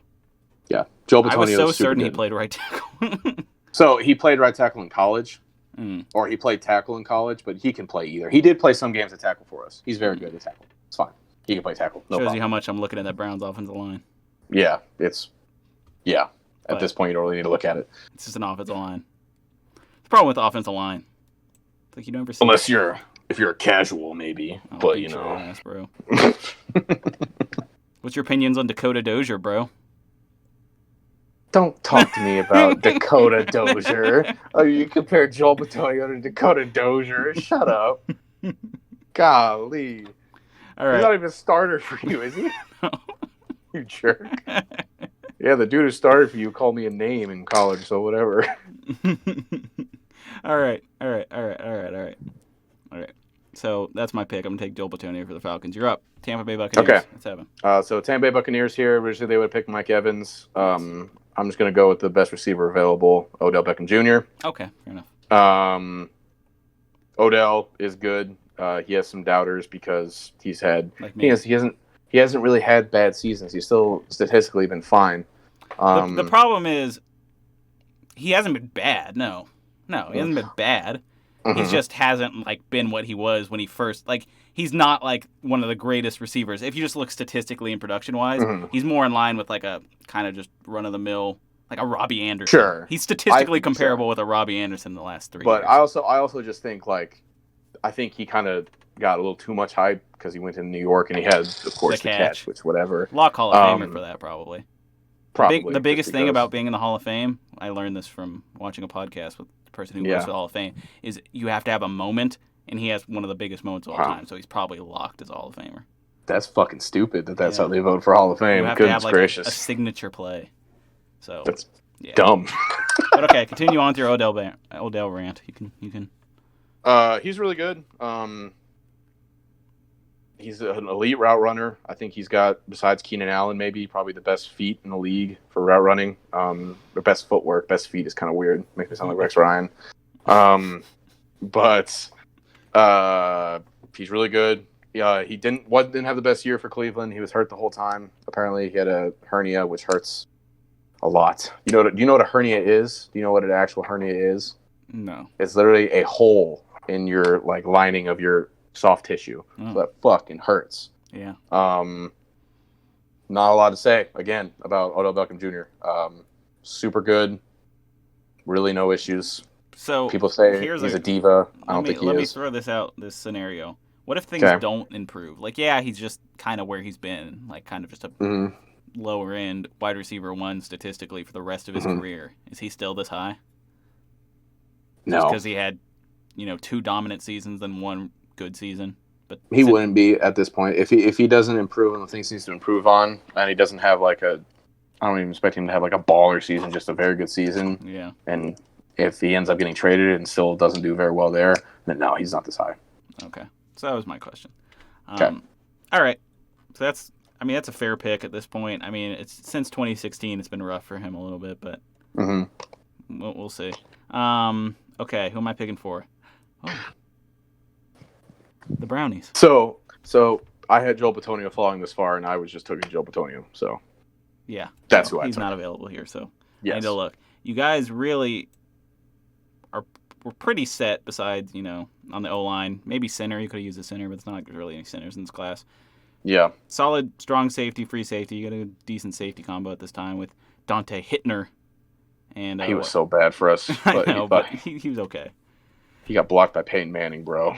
That's so bad. He was a good player at the time. He was just very bad for us. Okay, so I could really take anyone except those positions. It's not like there was anyone in this class who were those positions anyway. So let's go ahead and grab C.J. Mosley. Okay. C.J. Mosley. C.J. Mosley is an interesting case. Because his time in Baltimore is the reason he's so high on my board. Okay. But then you go, well, he's injured in New York his first year, and then he's opting out in his second year. And so it's like, well, what are we getting? His time with the Jets has not been fantastic. If I'm a Jets fan, I'm like, fuck C.J. Mosley. But fuck C.J. Mosley. Because he hasn't done anything for you yet. But as a Raven, very good. He's super talented. He came into the league his rookie year, 133 tackles, 12 quarterback hits, 3 sacks, 8 passes defended, 2 interceptions, all in his rookie season. That's a good all-around year. And then the next 4 years, he'd pretty much become the leader of that defense, de facto replacement for Ray Lewis, calling plays for that defense. In just his rookie contract years, he had 4 Pro Bowl selections and 4 second-team All-Pros. And then he went to the Jets, and you go to the Jets, and what happens? Yeah. But maybe once he suits up again, he can actually play for the Jets. Maybe he's just talented enough that things will work out. But I'm going to take C.J. Mosley here. I think he works for this team. Would you like C.J. Mosley on the Browns? I would love C.J. Mosley on the Browns currently. Yeah, that'd be nice. So that'd be very nice right now. Okay. Probably have the worst linebackers in the league. Okay. Ooh, you're so picking now for my team. I am picking. That's crazy how that worked out. I'm stuck between 2 players here. Do you have an idea of who the 2 players are? As a Vikings fan. Okay. What positions do you think those players play? Edge rusher. And wide receiver. I could go wide receiver there, but no. So I can't say what the other position is because that would spoil it, who I was thinking of. So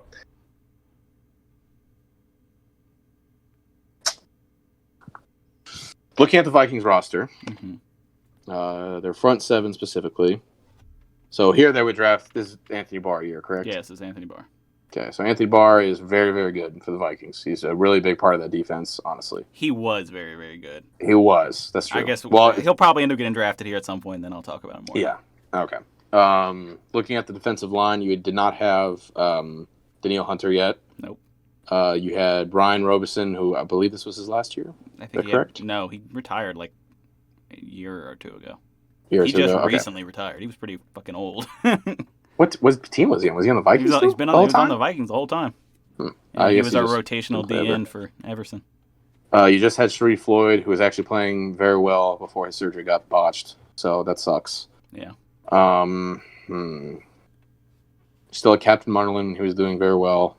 One of the best names. Xavier Rhodes, when he wasn't at his peak yet, but he was still playing okay. Yeah. Harrison Smith, great. Robert Blanton was okay for y'all.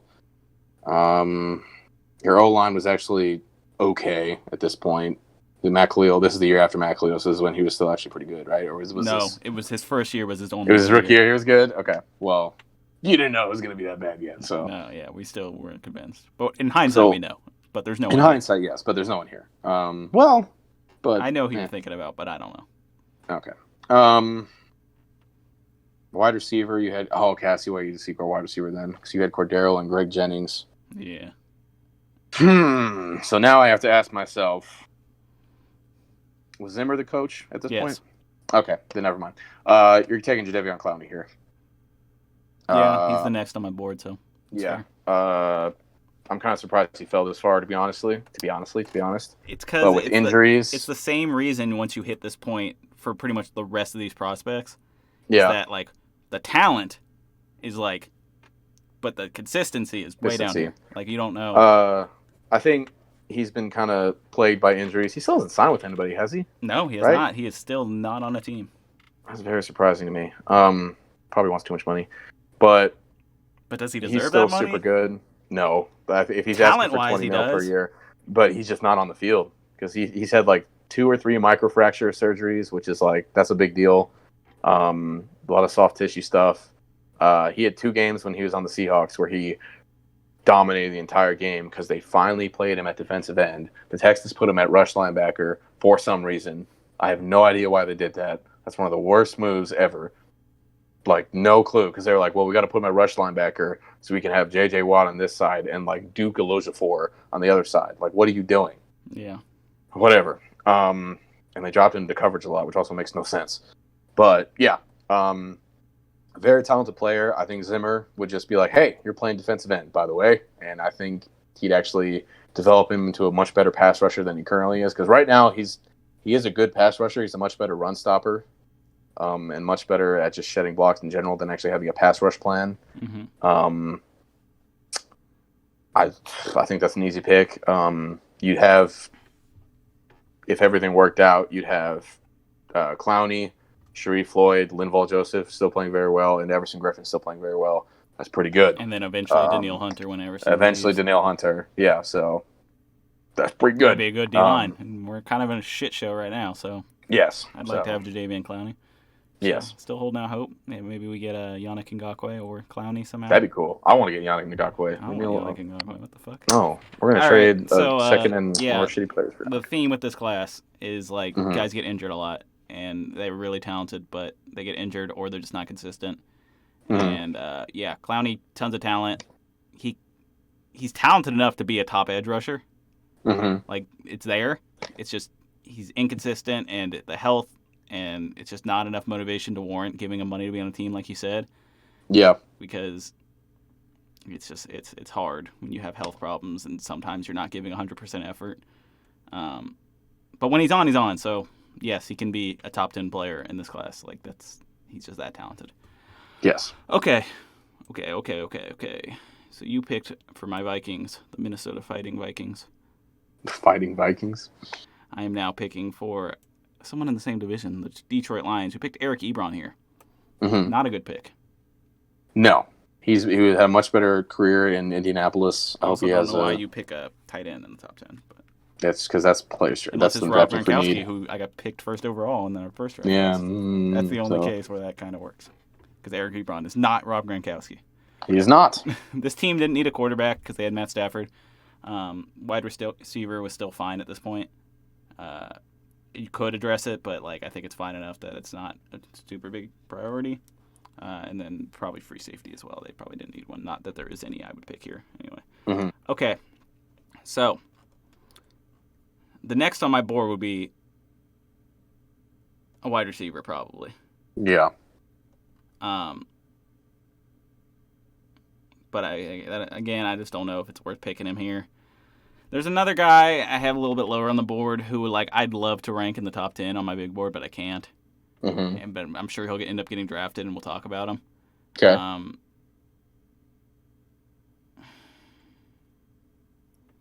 going to go ahead and grab Kyle Fuller. Okay. 10 interceptions over the last 2 seasons, so that's pretty good. Mm-hmm. Tied for the most in the league with DeMonte Casey, SDSU represent. That's crazy that DeMonte Casey has the most interceptions. Yeah. But SDSU, it's fucking lit. All right. So, again, another guy who's inconsistent. And, almost all these guys left are, except maybe the wide receiver I was thinking about. Mm-hmm. Even though he's had some injury problems, too. So okay. But solid rookie season when Kyle Fuller came in, and then it was a sophomore slump, and then it was an injury, and then he had the best season of his career up to that point, and then he was on the Bears, and then he was part of the great Bears defense, and then he was kind of okay. So it's he's very up and down, and so it's hard to rank Kyle Fuller, but he's the best corner in this class. So, and then it's outside of that, everyone else is inconsistent too, and another guy I'm looking at who's probably better than him for sure. Well, not for sure, but probably has just such a small sample size that I cannot take him here.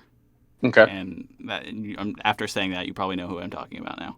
I do. But I would like to rank that guy higher and pick him here, but it's just hard, and so I'm going to take Kyle Fuller. Okay. All right. All right. So now I'm picking for the Tennessee Titans. Yes. Looking at their roster, they have a clear need at quarterback, but hard to address. Hard to address right now, especially with who's there. They have a need at wide receiver as well, because this would be the year they picked. No, it wouldn't be the year they picked. This kind is of right. Taylor Lewan. This is Taylor Lewan, yes. So wide receiver, they have needs as well, because they have Justin Hunter, who I don't know how wasn't good. I don't get it. Nate Washington was pretty good, but on the outs, and Kendall Wright, who was never really that fantastic. Looking at their defense is actually pretty decent, to be honest with you. This is when they still have Michael Griffin, when Michael Griffin was still Michael Griffin. I gotta say, I'm probably just going to keep the same here and just get Taylor Lewan. I think that's the right pick here. I don't really. There's nowhere that you make as big of an upgrade as you do there. Is there an argument that Jake Matthews is better than Taylor Lewan? There's an argument. I think it's wrong, but there's an argument there. I think Lewan is a better pass protector, and I think that's what you have to value a little higher at your left tackle spot. So. Okay, fair enough. Mm-hmm. Okay, I don't know if I would have grabbed them. I think there were still players on the board who probably could have been more useful, but Taylor Lewan's fine. I'm not going to fight you on that too much because that team really they went 2-14 this year. So I mean, they weren't really going to win much. And I don't know if there's there's not an impact player here that's really going to change that. Yeah. Okay, Giants. This is where they picked Odell. Yes. So the smart strategy would here is grab the wide receiver I've been talking about. So I don't see why I wouldn't do that. Let's go ahead and, despite my loyalty to a team, let's grab Devontae Adams. Okay. So he's like a guy, really good release. He's really good route runner. He's fast. He's good footwork, and he's been a leader for that Packers team for as long as he's been on the team. But it's just the injuries. He's had a few injuries over his career that have slowed him down in certain seasons. The town around him, not having other wide receivers, has hurt him, and it's hard to, put that against him. Even with all that stuff, he's still been pretty solid. I wouldn't say he's a top 5 guy currently. I wouldn't say he might be a top 10 guy, but there's so many good receivers that it's can I say that either? I don't know. But he was just on this team a year or two after they were in their prime. Yeah. Whereas if he was on this team when there was good receivers around and this team was playoff consistently and Super Bowl and things like that, he could have been higher on this list. But it's at this point, there's production, but is it better than, it's not a consistently top 10 guy. So that's the only reason he's dropping down this list. He's not Mike Evans, and he might be on par, pretty close on par with Odell, but at least recently. I'd say they're the same tier recently. So, yeah, but Mike Evans, leagues above them. Mike Evans is really good. So that's the only problem. And then wide receiver, too, is not the most valuable position. That's another reason he drops. But, okay, I'm going to take Devontae Adams here. Okay. I mean, Devontae Adams with the Giants, It's fine. I mean, he's not going to have the catch, so like no one's going to care about the Giants, even less than they care about the Giants now. But Yeah. but still, it'd be fine. You have Eli Manning throwing to you, and that's not Aaron Rodgers, so. Yeah, that's true. I don't know. All right, St. Louis Rams here at 13. Remember when I said this class gets a little towards the end? Yeah. I feel like we always pick for the Rams like multiple times. I feel like they've They had multiple always have picks for a hella while. picks. Well, that's probably how they end up getting good at some point. At some point, That's it works true. out. Now they have no picks, so yeah. Yeah. So the Rams here, this is where they would have taken Aaron Donald. So I know who you're going to pick here already. do you? I think so, yeah. I think you're going to work it over in your head and you're going to end up where I think you're going to end up. Well, I kind of already am pretty set on who I'm going to pick here. But looking at this team, like you said, you can kind of go anywhere. Yeah, you can kind of go anywhere. There really isn't much to write home about anywhere. So I'm just go ahead and I'm going to take Jake Matthews. Okay. That's not who I thought it was going to be. That's not who you thought it was going to be. No. Okay. But Who do you okay. think it was gonna... Okay. I think you like someone for some reason in my head, I think you like this person a lot, but I might be wrong. Maybe he doesn't get picked. He'll probably get picked by me. But okay, go ahead. Okay. Give me Jake Matthews. Yeah, Jake Matthews. He's a very good offensive tackle. He's not like an elite level, but he's very, very good. And I think that's the most important position. Yeah. And the best player that's at the most important position. He'll play for the Rams and he'll be a starter for 10, 12 years. Yeah. Like so I mean, what? Yeah, exactly. So what more can you ask for? So yeah, easy pick. Okay, picking for the Bears here. This is where they picked Kyle Fuller. Not really any cornerbacks worth drafting anymore, so we're not going cornerback. That's crazy. Yeah. So they didn't need. I need to look at the roster because I write things down and then I forget what I meant. Yeah. What I meant by that. Because I say the positions, I just now forget the positions who were actually at those positions. I'm sure if I thought they didn't need it, they probably didn't need it. Oh, well. I typed in Bears 2014, and there's apparently a movie called Bears 2014. Well, that is about bears. Like the bears or like no, the like animal bears? Actual bears, like Disney's Nature Bears. What the fuck? Okay. Okay, Bears 2014 roster. Here we go. All right. They had Jay Cutler. But, like, do I grab a quarterback here? Maybe. They're probably better than Jay Cutler. That's something I have to consider at this point. But Matt Forte was still good at this point. Alshon Jeffrey, Brandon Marshall. Brandon Marshall was kind of on the decline. Martellus Bennett didn't need a tight end. And then everywhere else, you probably grab someone. So, do I bolster their defense or do I bolster their offense? There's not really any option to bolster their offense. So, unless I picked a quarterback, which I don't know if I feel comfortable doing that. It'd have to be Derek Carr, Teddy Bridgewater, and who do you pick between those? The thing with Derek Carr, let's just have this discussion, even though I don't think I'm going to pick him. Would you pick Derek Carr or Teddy Bridgewater? Teddy, because I like Teddy better. But you have to factor in that you're not going to have him for like 3 years. You have to factor the injury in. I'd still take Teddy. I think I might take Derek Carr. But Derek Carr also got injured. Yeah. And Derek Carr was very good before he got injured. He was like MVP caliber that one season, and then he broke his leg at the end of the season. Mm-hmm. Which is, so I don't know. Derek Carr, I question it because I really like Derek Carr in this class. I like Derek Carr more than I like Teddy coming. Like when we were picking a quarterback. Coming out. Yeah, because we were supposed to get a quarterback this year. Yeah, I like Johnny Manziel. Yes, you did. Yes, you did. But okay, I'm not picking quarterback here. Both guys have their problems. Mm-hmm. It's like, do I think about the team as it is now or at this point? That's the question, because like this isn't that far off. I'm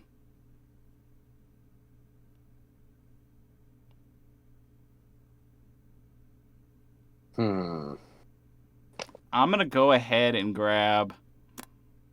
This is the last pick for me. That's why it's like I don't want to leave anyone out. Yeah. There's two guys I said I was going to draft later and I want to talk about, and I don't know if I want to grab either of them. There's still a guy who I had higher on my board. Man, there's three guys that are all kind of similar. Yeah, I know who you're talking about. So who's the best out of the three? Anthony Barr. Okay. Because Anthony Barr Anthony Barr had a good start of his career. Mm-hmm. As compared to the other guys that I was thinking about. Yeah. And so I'm going to take Anthony Barr here. Okay. So let me talk about Anthony Barr because like I got mixed feelings. So he came into the league looking like he was going to be like so good. Mm-hmm. Like the first few years, we're like, okay, this guy is a stud. He was a big part of the reason our defense was so dominant. Yep. And then it's been the last few years we're not we've he was not asked to be at that time, a coverage Yes. guy. And then it's become more in recent years that you need to be good in coverage to be on our defense and play outside linebacker. We don't rush you as much as we used to. And that's really made his poor coverage skills, come into light. He could still be. Oh, go ahead. Sorry, I don't know if it was a playoff game against the Rams, but there was one play where Cooper Kupp. That was just a literally regular season, like, but I know what you're talking like about. regular season game. It almost looked funny because Anthony Barr's like shit, and Cooper Kupp's just like, oh yep. Yeah. Boom. Well, So, to be fair, there's no reason Anthony Barr should have been on Cooper Kupp. 100% agree.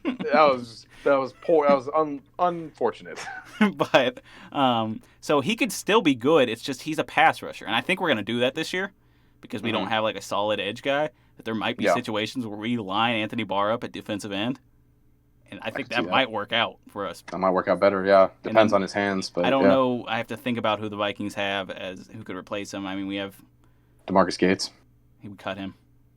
We cut him. Oh, yeah. I sad know. day. Sad to cry. But so yes, I think Barr could still be effective as a pass rusher, but his coverage skills are just so poor. And recently, it's really what? Troy Dye. Probably. I'm sorry. Oh yeah, yes. I thought you said someone died. I was like, what? No. Breaking news.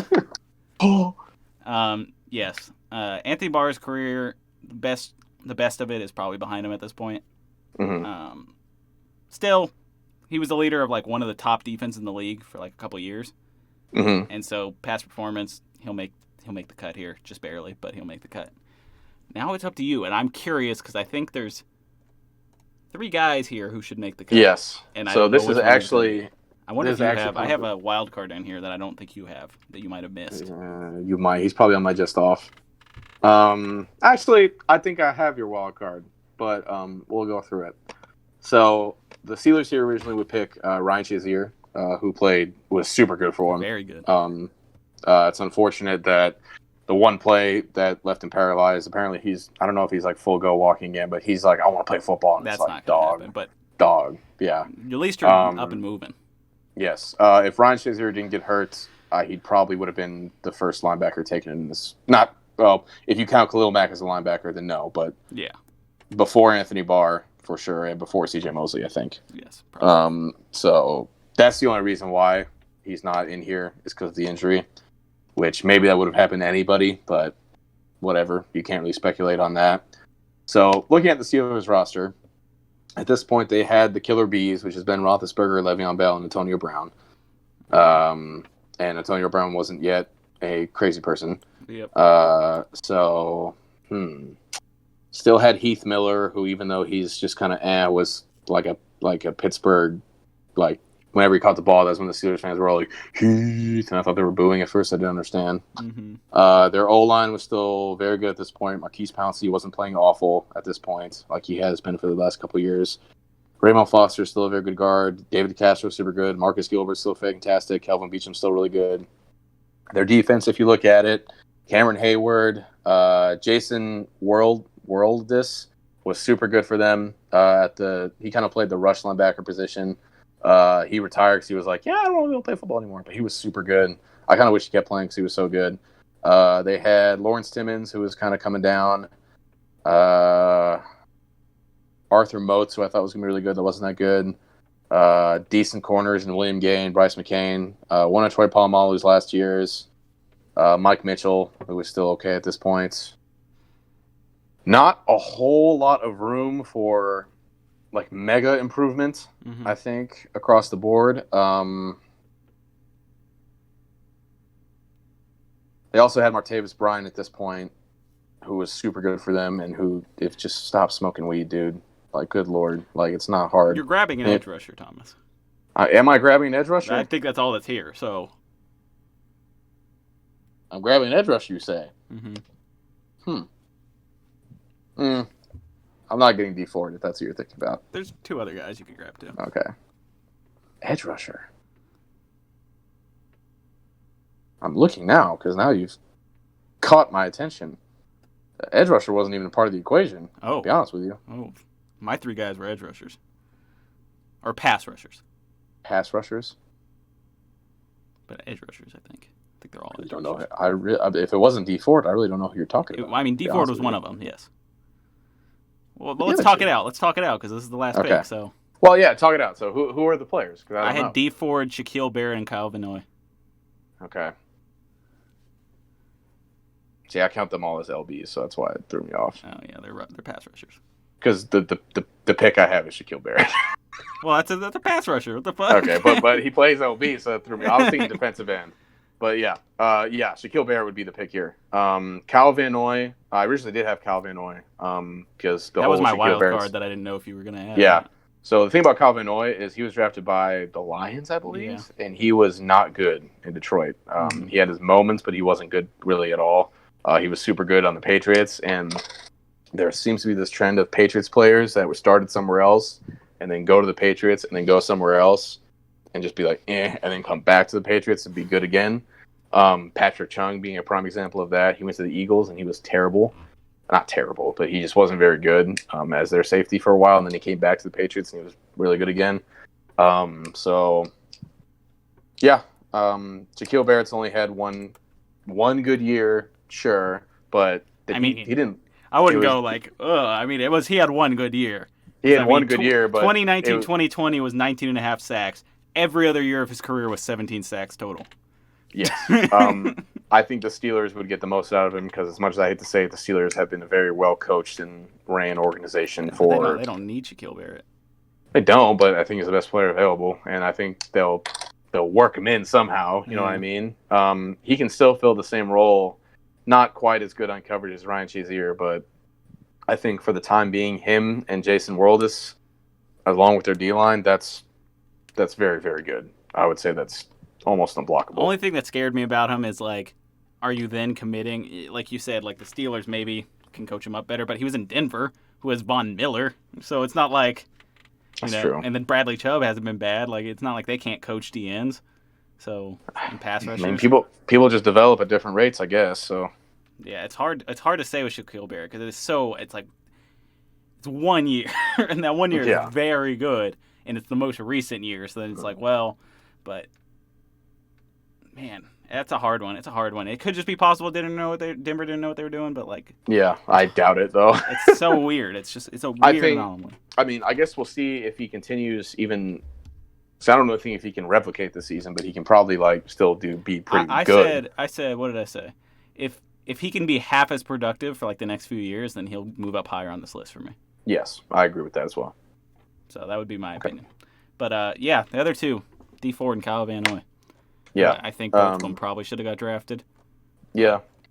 D Ford just has been a little inconsistent, even with the Niners at this point. He's like everyone else. Like, he's super talented, but it's just inconsistency. It's like he has a like, I don't, what is the word I'm trying to say? He has a tendency to be like bad, good, bad, good, bad, good every year. He'll go 4 sacks, 10 sacks, 3 sacks, 12 sacks.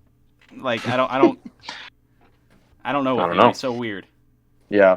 Of course, famously, he was offsides for the Chiefs that one game when they would have won the Super Bowl, but that doesn't really matter. But that's still pretty funny because if you look at that, they definitely would have won that game, and maybe the Chiefs won a Super Bowl the year before. It's hard to. It's a what if, yeah. It's all a what if anyway, so whatever.